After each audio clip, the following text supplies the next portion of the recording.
Healing the body-mind split. There are ways to dissolve the boundary between the mind and body so as to discover again this unity of opposites lying asleep in the depths of our being. This split cannot be overcome, says Alexander Lowen, by knowledge of the energetic processes in the body. Knowledge itself is a surface phenomenon and belongs to the realm of the ego. One has to feel the flow and sense the course of the excitation in the body. To do this, however, one must give up the rigidity of one's ego control so that the deep body sensations can reach the surface. Simple as it sounds, that is the very difficulty almost every person faces as he tries to connect with his body. He won't really feel his legs, stomach, or shoulders, but out of habit, he thinks about his legs, stomachs, shoulders. He pictures them to himself and thus avoids giving feeling attention to them directly. This is, of course, one of the very mechanisms responsible for the disassociation of the body in the first place. Special attention should be given this tendency to conceptualize our feelings and a special effort made to suspend, at least temporarily, this habitual translation of feeling attention into thoughts and pictures. One way to begin connecting with the body is by lying down on your back, outstretched on a rug or mat. Simply close your eyes, breathe deeply but easily, and begin to explore your bodily feelings. Don't try to feel anything. Don't force feelings. Just let your attention flow through your body and note if any feeling, positive or negative, is present in the various parts of the body. Can you, for example, feel your legs, your stomach, your heart, eyes, genitals, buttocks, scalp, diaphragm, feet? Notice which parts of the body seem alive with feeling, full and strong and vital, and which parts seem dull, heavy, lifeless, dimmed, tight, or painful. Try this for at least 3 minutes and notice how often your attention might leave the body and wander into daydreams. Does it strike you as odd that it might be very difficult to stay in your body for 3 minutes? If you're not in the body, where are you? After this preliminary, we can move to the next step. Still lying with your arms alongside and legs slightly parted, eyes closed. Breathe very deeply, but slowly, drawing the inhalation from the throat to the abdomen, eventually filling up your entire midsection. Imagine, if you like, that your entire chest and stomach is lined with a large balloon, and that with each inhalation, you are totally filling the balloon. The balloon should softly extend into the chest and bulge out fully and strongly in the abdomen. If you can't feel the gentle force of the expanded balloon in any of these areas, simply let the balloon fill out a little more, extending itself into that particular area. Then exhale slowly and smoothly, allowing the balloon to empty completely. Repeat this 7 or 8 times, maintaining the gentle but firm pressure inside the balloon so it bulges the abdomen and reaches the pelvic basin. Note especially which areas feel tight, tense, painful, or numb. Can you feel that the entire ballooned area is one piece, or does it seem divided and segmented into chest, abdomen, and pelvic floor? Each segment separated from the others by areas or bands of tightness, tension, or pain. In spite of these minor pains and discomforts, you might begin to notice that the feeling which extends throughout the balloon is one of subtle pleasure and joy. You are literally breathing in pleasure and radiating it throughout your body-mind. Upon exhalation, do not lose or exhaust the breath, but release it as pleasure to permeate the entire body. In this way, subtle pleasure flows through your body-mind and becomes fuller with each cycle. If you are not sure of this, complete another 3 or 4 total expansion breaths, yielding to the pleasure involved. Perhaps you can start to understand why yogis call the breath a vital force, not in the philosophical sense, but in the feeling sense. Upon inhalation, you draw in a vital force from the throat to the abdomen, charging the body with energy and life.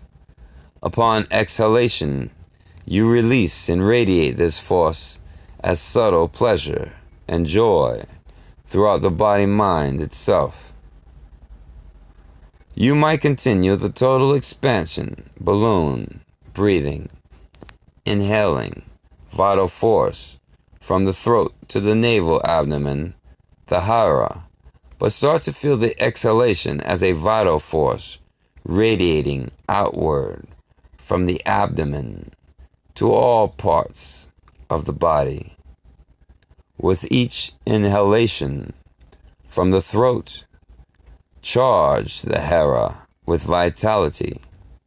Then, upon exhalation, see how far down and into each leg you can feel or follow the vital force or pleasure radiate into the thighs, knees, feet. It eventually should go literally to the tips of the toes. Continue this for several breaths, and then try the same thing with the upper extremities.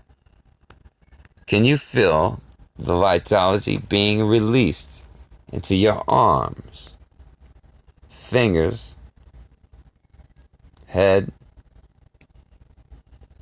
brain, and scalp? Then, upon exhalation, allow this subtle pleasure to pass through your body and into the world at large. Release your breath through the body to infinity.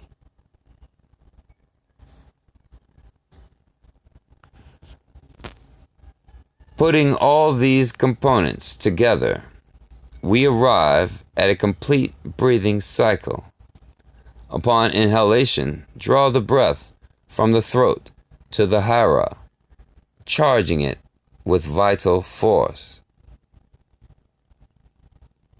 Upon exhalation, release this subtle pleasure through the entire body-mind to the world, to the cosmos, to infinity. Once this cycle becomes full, then start to allow all thinking to dissolve in the exhalation and pass to infinity.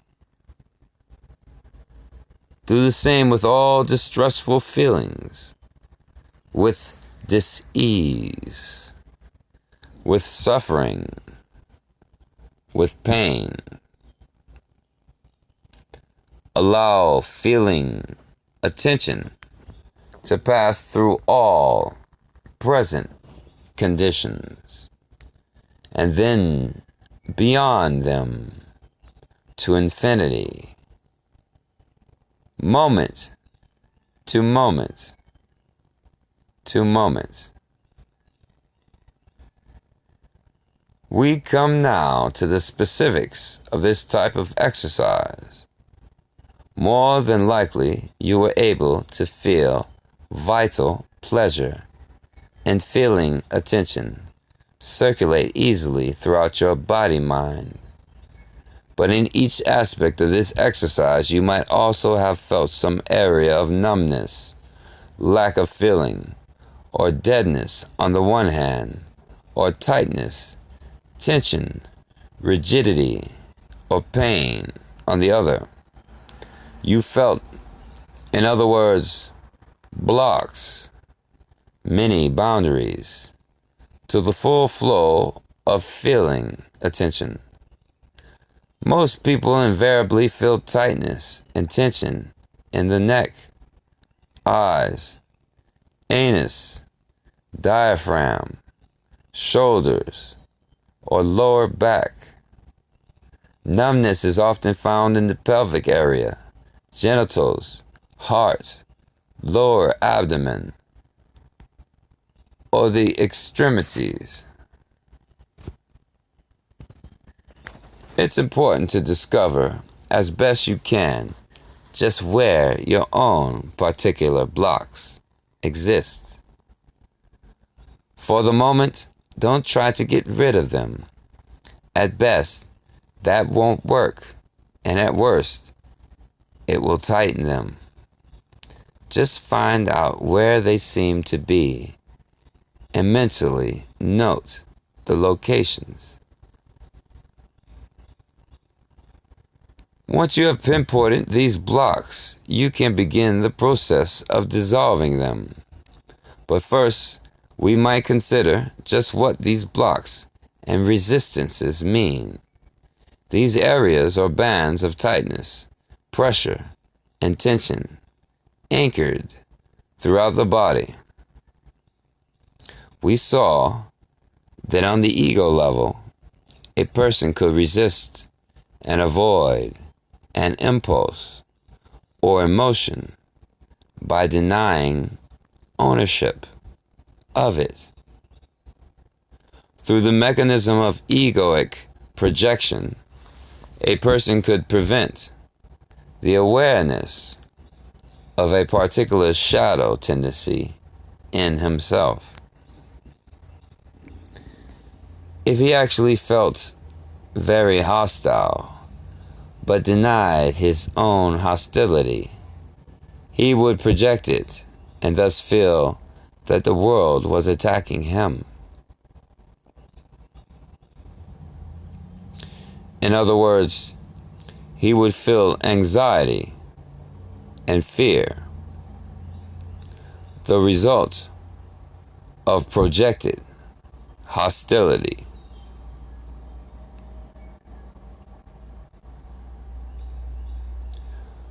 What is happening in the body when this hostility is projected? Mentally, a projection has occurred, but physically, something else must happen simultaneously, since mind and body are not two. What happens in the body when you repress hostility? How, on the body level, do you suppress a strong emotion which seeks discharge in some activity? If you get very hostile and angry, you might discharge this emotion in the activities of screaming, yelling, and striking out with the arms and fists. These muscular activities are the very essence of hostility itself. Thus, if you are to suppress hostility, you can only do so by physically suppressing these muscular discharge activities. You must, in other words, use your muscles to hold back these discharge activities. Rather, you must use some of your muscles to hold back the action of some of your other muscles. What results is a war of muscles. Half of your muscles struggle to discharge the hostility by striking out, while the other half strain to prevent just that. It's like stepping on the gas with one foot and the brake with the other. The conflict ends in stalemate, but a very tense one, with large amounts of energy expended, with a net movement of zero.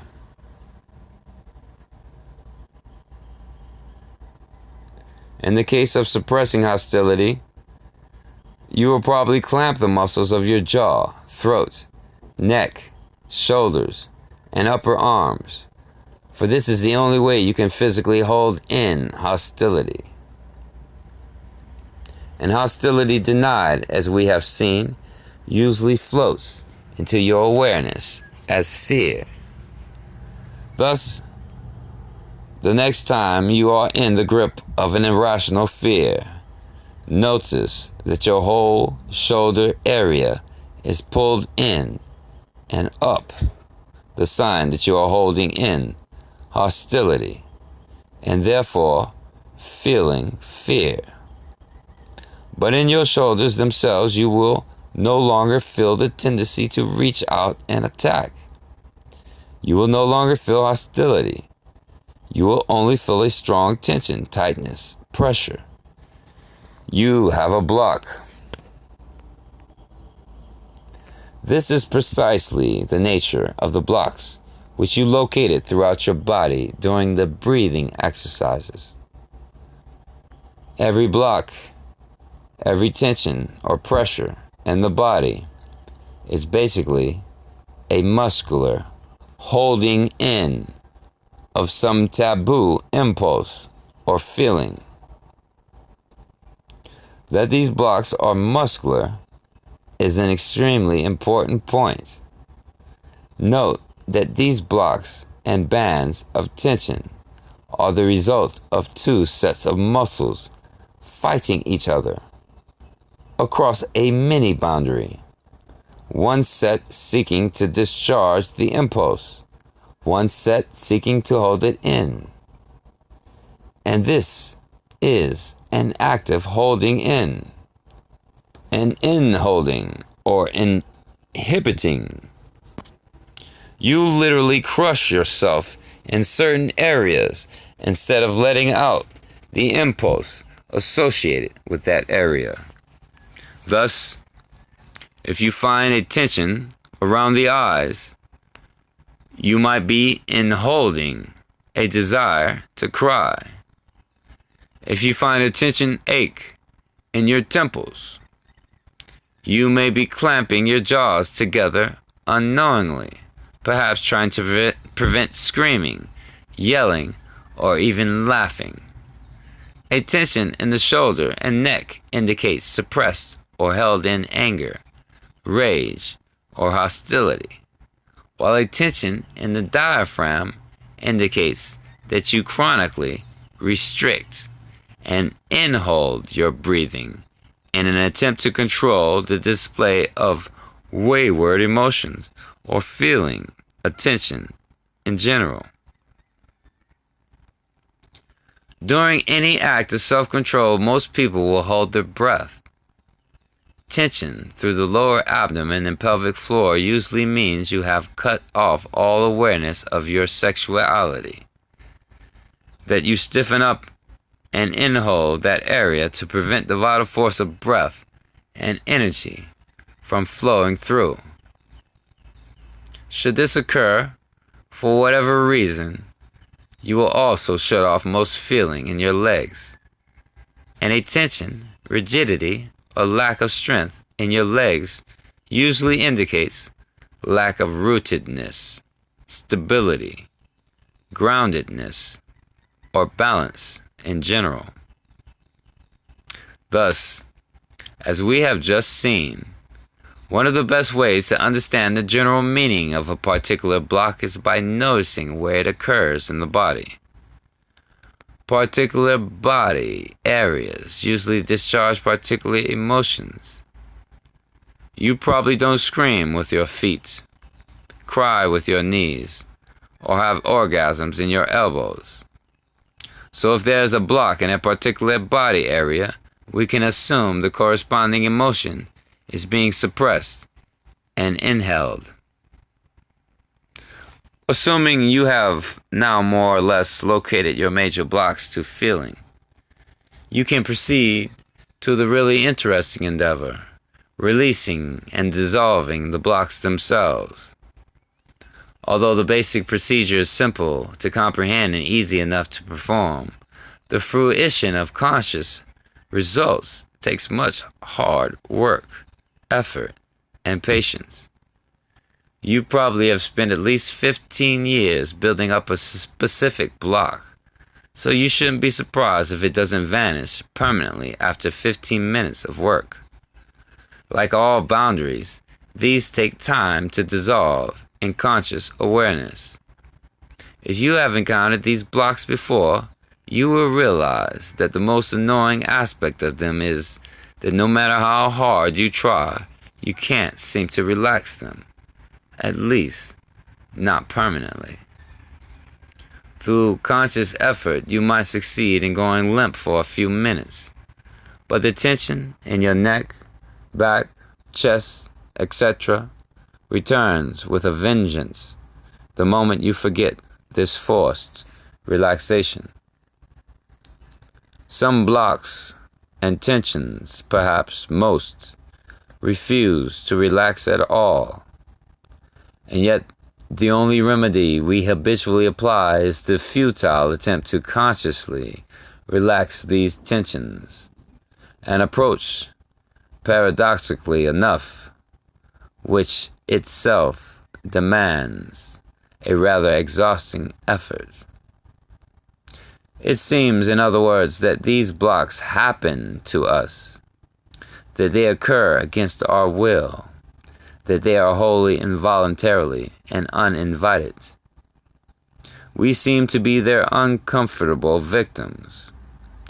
Let us see, then, just what is involved in the persistence of these uninvited guests. The first thing to notice is that these blocks are all muscular, as we mentioned earlier. Each block is actually a contraction, a tightening, a locking of some muscle or group of muscles. Some group of skeletal muscles, that is, and every skeletal muscle is under voluntary control. The same voluntary muscles you use to move an arm, to chew, to walk, to jump, to make a fist, or to kick. Just these same muscles are operating in every body block. But that means that these blocks are not, indeed, they physically cannot be involuntary. They do not happen to us. They are and must be something we are actively doing to ourselves. In short, we have deliberately, intentionally, and voluntarily created these blocks, since they consist solely of voluntary muscles. Yet, curiously enough, we don't know that we are creating them. We are tightening these muscles. And although we know that they are tight and tense, we do not know that they are actively tensing them. Once this type of block occurs, we can't relax these muscles, simply because we don't know we are contracting them in the first place. It then appears that these blocks happen all by themselves, just like all other unconscious processes. And we seem helpless victims crushed by forces beyond our control. This whole situation is almost exactly as if I were pinching myself but didn't know it. It is as if I was intentionally pinching myself but then forgot it was I who was doing the pinching. I feel the pain of the pinching but cannot figure out why it won't stop. Just so, all of these muscular tensions anchored in my body are deep-seated forms of self-pinching. So the important question is not, how can I stop or relax these blocks, but rather, how can I see that I am actively producing them? If you are pinching yourself but don't know it, to ask somebody else to stop the pain does no good. To ask how to stop pinching yourself implies that you aren't doing it yourself. On the other hand, as soon as you see that you are actively pinching yourself, then and only then do you spontaneously stop. You don't go around asking how to stop pinching yourself any more than you ask how to raise your hand. They are both voluntary actions. The crux, therefore, is getting the direct feel of how I actively tense these muscles. And therefore, the one thing I don't do is try to relax them. Rather, I must, as always, play my opposites. I must do what I would have never thought of doing before. I must actively and consciously attempt to increase the particular tension. By deliberately increasing the tension, I am making my self-pinching actively conscious instead of unconscious. In short, I start to remember how I have been pinching myself. I see how I have literally been attacking myself. That understanding, felt through and through, releases energy from the way of the muscles. Energy which I can then direct outward toward the environment instead of inward on myself. Instead of squeezing and attacking myself, I can attack a job, a book, a good meal, and thus learn afresh the correct meaning of the word aggression, to move toward.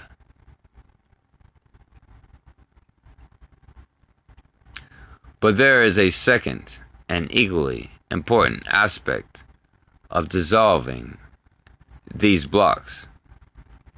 We have just seen that the first is to deliberately increase the pressure or tension by further tightening the muscles involved.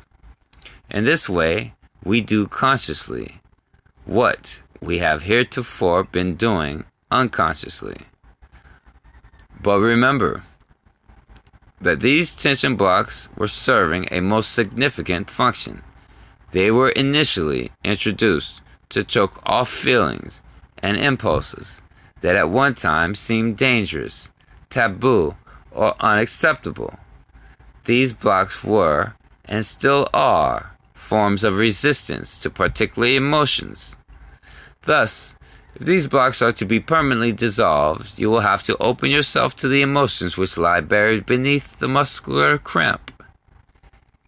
It should be emphasized that these buried feelings are not some sort of wildly insatiable and totally overpowering orgiastic demands, nor some form of demonically possessing and bestial urges to wipe out your father and mother and siblings. They are most often rather mild, although they might seem dramatic because you have muscularly inhaled them so long. They usually involve a release of tears, a good scream or two, ability for uninhabited orgasm, a good old-fashioned temper tantrum, or a temporary but enraged attack upon pillows set up for that purpose. Even if some fairly strong negative emotion surges up, some full-blown rage, it need not cause great alarm, for it does not constitute a major portion of your personality. In a live theater play, when a minor two-line character walks on stage for the first time, all eyes in the audience turn to this minor player, even though he is an insignificant part of the total cast. Likewise, when some negative emotion first walks onto the stage of your awareness, you might become temporarily transfixed with it, even though it too is but a fragment of the total cast of your emotions. Much better to have it up front than rambling around backstage. In any case, this emotional release, this upsurge of some type of inhaled emotion, will usually happen of itself as you begin to consciously take responsibility for increasing the tightening of the muscles in the various blocks of the body. As you deliberately begin to contract the muscles involved, you tend to remember what it is you were contracting your muscles against. For example, if you see a friend about to cry and you say, "Whatever you do, fight it," he will probably burst into tears. At that moment, he is deliberately trying to inhold something natural to the organism, and he knows that he is trying to block it, so the emotion cannot easily go underground. In the same way, as you deliberately take charge of your blocks while trying to increase them, the inhibited emotion may start to surface and exhibit itself. The entire procedure for this type of body awareness experiment might run as follows. After locating a specific block, let's say a tenseness in the jaw, throat, and temples, you give it your full awareness, feeling out just where the tension is and what muscles seem to be involved. Then slowly but deliberately begin to increase that tension and pressure. In this case, by tightening your throat muscles and clamping your teeth together. While you are experimenting with increasing the muscular pressure, remind yourself that you are not just clamping muscles. You are actually trying to hold something in. You can even repeat to yourself out loud, if your jaws aren't involved, "No, I won't. I'm resisting." Now that you truly feel that part of yourself that is doing the pinching, that is trying to inhold some feeling, then you can slowly release the muscles and at the same time open yourself totally to whatever feeling would like to surface. In this case, it might be a desire to cry or to bite out or to vomit or to laugh or to scream, or it might only be a pleasurable glow where the block used to be. To allow a genuine release of blocked emotions requires time, effort, openness, and some honest work. If you have a typically persistent block, daily workouts of 15 minutes or so for upwards of a month will almost certainly be necessary for significant results. The block is released when feeling attention can flow through that area in a full and perfectly unobstructed fashion on its way to infinity.